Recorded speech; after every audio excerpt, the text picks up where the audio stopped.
ഏതാനും വർഷം കഴിഞ്ഞപ്പോൾ പ്രവാചകൻ പറഞ്ഞു, അങ്ങനെ മരണവാർത്ത അനൗൺസ് ചെയ്യാൻ പാടില്ല. ഒരാളെയെങ്കിലും മയ്യത്ത് കുളിപ്പിക്കാനും മറവ് ചെയ്യാനും കിട്ടാൻ നിങ്ങളുടെ കുടുംബത്തിലും അയൽവക്കത്തും ഉണ്ടെങ്കിൽ നിങ്ങൾ ഒരിക്കലും മരണവാർത്ത അനൗൺസ് ചെയ്യാൻ പാടില്ല എന്ന് നമ്മുടെ പ്രവാചകൻ പഠിപ്പിച്ചിട്ടുണ്ട്. എന്താണ് ഈ അത്ഭുതം? നിങ്ങളൊന്ന് ചിന്തിക്കാൻ വേണ്ടി പറയണം.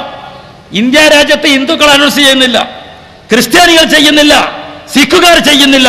പക്ഷേ ഈ ലോകത്തോട് ആദ്യമായി മരണവാർത്ത അനൗൺസ് ചെയ്യാൻ പാടില്ല, അങ്ങനെ ഉച്ചത്തിൽ വിളിച്ചു പറയേണ്ട ആവശ്യമില്ല എന്ന് പഠിപ്പിച്ച പ്രവാചകന്റെ അനുയായികള് ഈ രാജ്യത്തതിന് തുടക്കം കുറിക്കുമ്പോൾ അത് കണ്ടിട്ട് നിസ്സംഗതരായി മൗനം പാലിക്കുന്ന പണ്ഡിതൻ അള്ളാഹുവിനോട് മറുപടി പറയേണ്ടി വരില്ലേ?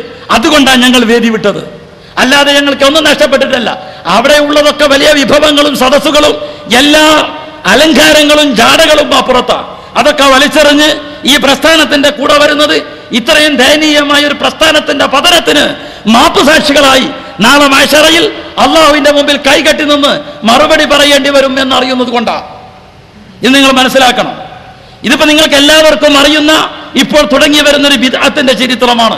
ഇതെന്തുകൊണ്ട് എതിർത്തുകൂടാ എന്ന് ചോദിച്ചാൽ, അതിനെതിരിൽ പ്രസംഗിച്ചാൽ ഒരു കൊച്ചു പ്രദേശത്ത് കാളിയായി നിൽക്കുന്ന ഒരു പണ്ഡിതന് 2, 3, 4 ഭീഷണികളുണ്ട്. ഒന്ന്, ആ ജീപ്പിന്റെ ഓണറും ഡ്രൈവറും നമ്മോട് വെറുക്കും. സ്പീക്കർ സെറ്റിന്റെ ഓണറും ഓപ്പറേറ്ററും വെറുക്കും.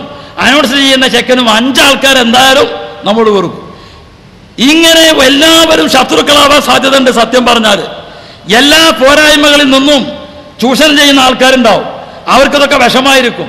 അപ്പൊ അവരെയൊക്കെ പരിഗണിച്ചാൽ കുറച്ചൊക്കെ അവിവേകം തോന്നിപ്പിക്കുന്ന ചില സ്വഭാവങ്ങളും ശൈലികളും സ്വീകരിക്കാതെ ഇത്തരം പ്രസ്ഥാനങ്ങൾ പ്രബോധനം ചെയ്യാൻ കഴിയില്ല ഒരിക്കലും. അത് വളർത്തിയെടുക്കാൻ കഴിയില്ല. വളർത്തിയെടുക്കണമെങ്കിൽ തുറന്നു പറയാൻ കഴിയണം. ഇത് മാത്രമല്ല, ഇതുപോലത്തെ പല കാര്യങ്ങളും നമുക്ക് കാണുമ്പോൾ സങ്കടം തോന്നുന്ന പല തെറ്റുകളും ചെയ്യാറുണ്ട്. ഇപ്പൊ ഓതി പഠിക്കുമ്പോൾ തന്നെ നമ്മോട് പറഞ്ഞു തരും, ഇതൊക്കെ ഇങ്ങനെയൊക്കെ ഉണ്ടാകും, പക്ഷെ അതൊന്നും നിങ്ങൾ നോക്കണം, നിങ്ങൾ ഓതി പഠിച്ചോ, നിങ്ങൾ ഓതി പഠിച്ചോ എന്ന് നല്ല ഉസ്താദന്മാർ പറഞ്ഞു തരുന്നു. അങ്ങനെ ക്ഷമിപ്പിച്ചിട്ടാണ് അവിടെ തുറന്നു പോകാൻ പറ്റുന്നത്. ഇതൊക്കെ ശരിയാന്ന് പറഞ്ഞാൽ അപ്പൊ തന്നെ തെറ്റിപ്പോരും. ഇതൊക്കെ തെറ്റന്നെയാണ്. അതൊക്കെ നമുക്ക് പിന്നെ എതിർക്കാം, പിന്നെ പറയാം. ഇപ്പൊ SKSSFന്റെ സ്റ്റേറ്റ് കമ്മിറ്റിയിൽ ഞാനുള്ളപ്പോൾ ജീർണതക്കെതിരെ ജിഹാദ് എന്ന് പറഞ്ഞ 1000കണക്കിന് പോസ്റ്ററുകൾ കേരളത്തിലൊട്ടാകെ പതിച്ചതാണ്. ആ ജിഹാദ് പിന്നെ കണ്ടിട്ടില്ല. എന്തുകൊണ്ട്? ജീർണതകൾ എന്താണ്? ജീർണത എന്ന് പറഞ്ഞാൽ വൈക്കോലും അതുപോലെ പുല്ലുമൊക്കെ ജീർണിക്കുന്ന ജീർണതയല്ല. എന്താ ജീർണത? മുസ്ലിം സമൂഹത്തിലുള്ള ജീർണത. എന്താ ജീർണത എന്ന് പറഞ്ഞാൽ എന്താ? ഖുർആനും സുന്നത്തും പഠിച്ചിട്ട് പിന്നെ അത് കൈയൊഴിച്ചൊരു സമൂഹമല്ല നമ്മൾ. ഖുർആനും സുന്നത്തും പഠിക്കാൻ അവസരം നൽകപ്പെടാത്ത പാവപ്പെട്ട സമൂഹമാണ്. ആ സമൂഹത്തിന്റെ ജീർണത അത് പഠിക്കാൻ കൂട്ടാക്കാതിരിക്കുക എന്നതാ. അതിനെതിരിൽ ജിഹാദ് നടത്താൻ തീരുമാനിച്ചു. എന്നിട്ട് ഹമീദ് ഫൈസിയും ഞങ്ങളൊക്കെ കൂടിയിട്ട് ഒരു വലിയ പ്രബന്ധം തയ്യാറാക്കി.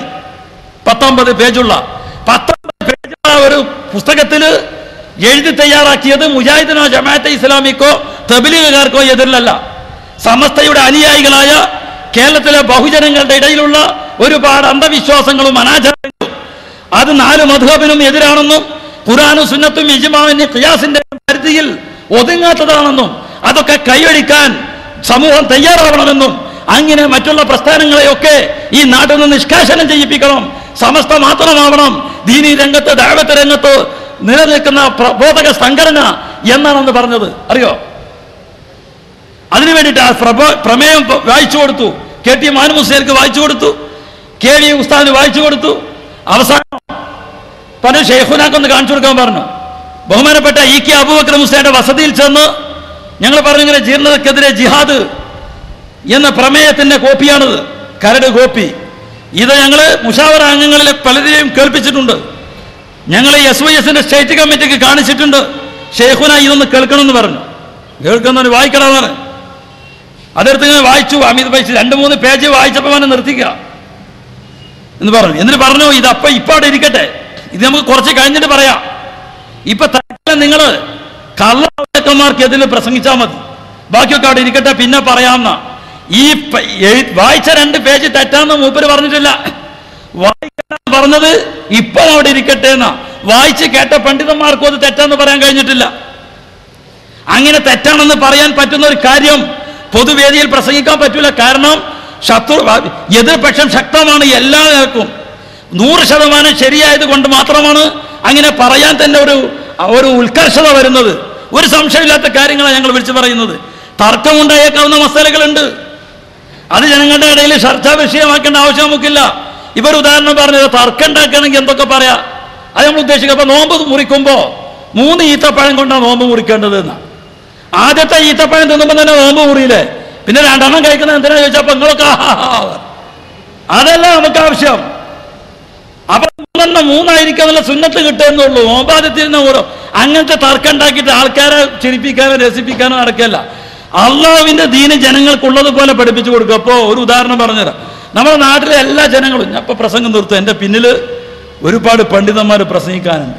നിങ്ങളെയൊക്കെ നാട്ടിലെ വേദികളൊക്കെ അവിടെയൊക്കെ വന്ന് ചെറിയ ചെറിയ സദസ്സുകളിൽ രാത്രി സമയത്ത് വന്ന് പ്രസംഗിപ്പിച്ചിട്ട് തന്നെ എല്ലാവരെയും കേൾപ്പിക്കണം. ഇങ്ങോട്ട് ഓടി വരുന്നതൊക്കെ ഉത്ഭുതരായ ജനങ്ങളാണ്. ഈ നാട്ടുച്ച സമയത്ത് വെയിലും കൊണ്ട് ഇവിടെ ഇങ്ങനെ ഇരുന്ന് കേൾക്കാം. എത്രയോ ദൂരം നിന്ന് ഇങ്ങോട്ട് യാത്ര ചെയ്ത് വന്ന ആൾക്കാരൊക്കെ അക്ഷരാർത്ഥത്തിൽ മുജാഹിദീങ്ങളാണ്. നിങ്ങൾ ചെയ്യേണ്ടത് നിങ്ങളുടെ നാടുകളിലൊക്കെ വേദികൾ ഒരുക്കുക. സ്വാഗതം പറയാനും കൂടി നിങ്ങൾ തയ്യാറാവേണ്ട. മൈക്ക പെർമിറ്റ് എടുത്തിട്ട് നിങ്ങൾ തന്നാൽ മതി. എന്നിട്ട് അള്ളാഹിനെ തവക്കലാക്കി പ്രസംഗിക്കുക. കാര്യം അവരെ എറിഞ്ഞാലും കൂക്കിയാലും കൊല്ലന്നെയാണെങ്കിലും ശരി, ഈ ആദർശം പ്രസംഗിച്ച് മരിക്കാന്നല്ലാതെ ഇത് വിട്ടെറിഞ്ഞ് വേദി വിട്ടു പോകാൻ ഒരിക്കലും തയ്യാറല്ല. ഈ പ്രവർത്തകരെല്ലാവരും ഇനി വരാനുള്ളവരും ഒക്കെ അങ്ങനെ തന്നെ. കാരണം ഇത് കണ്ണുകൊണ്ട് കണ്ട പരമാർത്ഥങ്ങളാണ് പറയുന്നത്. ആരെങ്കിലും ഒരു പ്രസംഗം കേട്ട് ആവേശം കൊണ്ട് ഊഹാപോഹത്തിന്റെ അടിസ്ഥാനത്തിലല്ല, അത് സമസ്തയുടെ തന്നെ പ്രഗത്ഭരായ പണ്ഡിതന്മാരുടെ ഗുരുമുഖത്ത് വെച്ച് പഠിച്ച കാര്യങ്ങളാണ് പറയുന്നത്. അപ്പൊ പിന്നെ അവരുടെ ശിഷ്യന്മാരായ ആരെങ്കിലും വന്ന് പ്രസംഗിച്ചത് കൊണ്ടൊന്നും ഞങ്ങൾക്ക് ആശയക്കുഴപ്പം ഉണ്ടാകാതെ അടിയുറച്ചു നിന്ന് വീണ്ടും പ്രസംഗിക്കാനും മറുപടി പറയാനുള്ള കൽപ്പും സ്ഥൈര്യവും ഞങ്ങൾക്കുണ്ട്. ആ കാര്യത്തിൽ നിങ്ങൾ ഇഷ്ടപ്പെടേണ്ട. കേരളത്തിന്റെ എല്ലാ മുക്കുമൂലകളിലും വേദിയൊരുക്കി നമുക്ക് ഈ ആദർശം പറഞ്ഞു കേൾപ്പിക്കണം. എന്നിട്ട് ആരെങ്കിലും ധിക്കാരപൂർവ്വം മാറി നിൽക്കുകയാണെങ്കിൽ നമുക്ക് പ്രശ്നമില്ല. ആരെങ്കിലും സത്യാന്വേഷികൾ ഉണ്ടെങ്കിൽ അവർ ഈ കാര്യം മനസ്സിലാക്കാനുള്ള അവസരം ഒരുക്കി കൊടുക്കുക എന്നത് നമ്മുടെ പ്രവർത്തകരുടെ ബാധ്യതയാണ്. അതാണ് നമ്മളുടെ ദൗത്യം. അതല്ലാതെ പ്രസ്ഥാനം പാർട്ടി ഉണ്ടാക്കലല്ല. അതിന് ഏറ്റവും നല്ലത് സമസ്ത കേരള ജമിയത്തുൽ ഉലമ തന്നെയാണ്. 7000-ഓളം മദ്രസകളുണ്ട്. ഒരു കൊല്ലം 6 കോടി 7 കോടി രൂപന്റെ പുസ്തകം വിൽക്കുന്നത്. ഇത്രക്ക് വലിയ പ്രസ്ഥാനം. എല്ലാ സൗകര്യങ്ങളും ഉണ്ട്. ഇപ്പൊ ഞാൻ ജോലി ചെയ്ത മർക്കസ് തർബിയത്തുൽ ഇസ്ലാമിയിലൊക്കെ സ്വിമ്മിംഗ് പൂളും ഒക്കെ പള്ളിന്റെ മുറ്റത്ത് വരെ മാർബിള. അങ്ങനെയൊന്നും സൗകര്യമുള്ള സ്ഥാപനങ്ങൾ എത്രണ്ണം മുജാഹിദ് പ്രസ്ഥാനത്തിൽ. പക്ഷേ ആദർശം ഇങ്ങനെ പഠിച്ചതുപോലെ വിളിച്ചു പറയാനുള്ള സുഖം അതാണ് ഇവിടെ ഉള്ളത്. അതിൽ യുവഗ്രഹു അലദ്ദീനി കുല്ലിഹി വലൗ കരിഹൽ മുശ്രികൂന്ന. ഈ യഥാർത്ഥ ഖുർആന്റെ സന്ദേശം അത് ഏതൊരു ആദർശത്തിന്റെ മുമ്പിൽ പറഞ്ഞാലും അതിനെയൊക്കെ അതിജയിക്കാൻ പറ്റുന്നതാണ്. എന്താണത് എന്ന് തോന്നൂല. ഇപ്പൊ ഒരു ഉദാഹരണം പറഞ്ഞു തരാം നിങ്ങൾക്ക്. ഇപ്പൊ നമ്മുടെ വേദികളിൽ വെച്ച് ഇങ്ങനെ ചർച്ച ചെയ്യുക. എന്താ, മരണപ്പെട്ടിട്ട് നമ്മൾ മറവ് ചെയ്തിട്ടുണ്ട് കുറേ ആൾക്കാർ നമുക്ക് മുമ്പ്. ആദം നബി അലൈഹിസ്സലാം മുതൽ മുഹമ്മദ് മുസ്തഫ സല്ലല്ലാഹു അലൈഹി വസല്ലം വരെയുള്ള ഒരുപാട് പ്രവാചകന്മാരും ശുഹദാക്കളും സാലിഹീങ്ങളും ഒക്കെ മരിച്ചു പോയിട്ടുണ്ട്. അവർക്ക് ഈ ലോകത്ത് വന്നിട്ട് നമുക്ക് വേണ്ടി എന്തെങ്കിലും ചെയ്തു തരാൻ കഴിയും എന്ന വിശ്വാസം ഇസ്ലാം മതത്തിലുണ്ടോ? ഇല്ലല്ലോ. വഹ്യ് കൊടുക്കാൻ മലക്കുകളെ ഏൽപ്പിച്ചത്. 1,00,000 പ്രവാചകന്മാർ മുമ്പേ വഹ്യ് കിട്ടിയവർ ഇവിടെ ഉണ്ടെങ്കിൽ, ഇവിടെ അവർക്ക് പ്രവർത്തന നിരതരാണെങ്കിൽ പിന്നെന്താ വേറെ ഒരു വഹ്യ് ഇങ്ങോട്ട് വരുന്നത്? ഇന്ന ഹാദാ ലഫി സുഹുഫിൽ ഊല സുഹുഫി ഇബ്രാഹിമ വ മൂസ എന്ന. ഇത് പൂർവിക വേദങ്ങളിലുള്ളത് തന്നെയാണ് ഖുർആന്റെ സന്ദേശം, പുതിയ സന്ദേശമല്ല. ജനങ്ങളോട് പറയാനുള്ള ആദർശമൊക്കെ ഒന്ന് തന്നെയാണ്. ഇബ്രാഹിമും മൂസയും ഒക്കെ പ്രബോധനം ചെയ്ത ആദർശം തന്നെയാണത്. അത് പിന്നെയും ആവർത്തിച്ച് പറയാൻ വേറൊരു മലക്കിനെ പറഞ്ഞേക്കണോ? ഈ പ്രവാചകന്മാർക്ക് ഇവിടെ പ്രതികരിക്കാൻ കഴിയുമെങ്കിൽ ആ പ്രവാചകന്മാർ പറഞ്ഞാൽ പോരെ, ആ പ്രവാചകന്മാരോട് ചോദിച്ചാൽ പോരെ. ഒരു പ്രവാചകൻ മരണപ്പെട്ട ജനങ്ങൾ ചീത്തയായിട്ട് മരണപ്പെടുന്നത് വരെ ആ പ്രവാചകന്മാര് ആ ജനങ്ങൾക്ക് എന്തെങ്കിലും തെറ്റ് പറ്റിയാൽ ശക്തിയായി പ്രതികരിക്കുന്നുണ്ട്. മൂസാ നബി അലൈഹി സ്വലാം തൗറാത്തുമായി വരുമ്പോ നമ്മുടെ കയ്യിൽ ഖുർആന്റെ ലക്ഷക്കണക്കിന് കോപ്പികളുണ്ട്. മൂസാ നബി അലൈഹി സ്വലാമിന്റെ കയ്യിൽ അള്ളാഹു നേരിട്ട് ഏൽപ്പിച്ച തൗറാത്തിന്റെ കോപ്പിയാ. അത് പശുക്കുട്ടിക്ക് ചുറ്റും ഇരിക്കുന്ന ജനങ്ങളെ കണ്ടപ്പോൾ ദേഷ്യം പിടിച്ചിട്ട് നിലത്തെറിഞ്ഞു എന്നാ ഖുർആൻ പറയുന്നത്. മൂസാ നബി അലൈഹി സ്വലാം, ആ മൂസാ നബി അലൈഹി സ്വലാമിന്റെ ജനത ഖബറാരാധനയും വ്യക്തമായ ശിർക്കും ഒക്കെ ചെയ്യുന്നത് കണ്ടിട്ട് ആറു നബിയ മൂസാ നബിയ പ്രതികരിച്ചിട്ടില്ല. ഈസാ നബി അലൈഹി സ്വലാം വന്നപ്പോ മൂപ്പരെ ആട്ടി ഓടിച്ച് ക്രൂശിക്കാൻ തീരുമാനിച്ചിട്ടും മൂപ്പരൊന്നും മിണ്ടിയിട്ടില്ല.